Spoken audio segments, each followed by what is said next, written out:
ए जी सुनो तानी। हाँ बोल बोल बोल। हम धूप में बहरा ना जाए। त तोरे बदे वहाँ मचान छनवाई हम। अरे धूप से हमके एलर्जी बना, एकदम स्किन खराब हो जाला। अरे हम जाने थे कि ते हालैंड से आयली।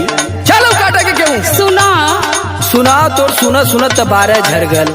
गेहूं काटब ना करौले बानी सैया फेसियल।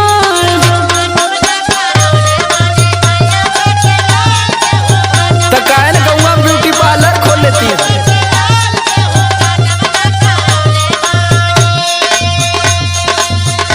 राशन लेके आइब कार्ड बनावले बीपीएल। राशन लेके आइब कार्ड बनावले बीपीएल। गेहूं काटब ना करौले बानी राजा फेसियल।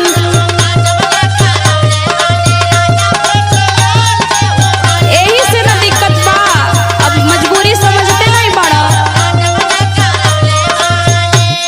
तू केहर फेशियल करैले लगत तोखे मुस्कनवा ब्यूटी पार्लर वाली फसैले है, वह लूटत है। अरे वो दिखेला थोड़ो ना, निखार आवेला न बस। अरे वो तो तू ऐसा नहीं, अगर गोर रहती तो फूक देती घरवा।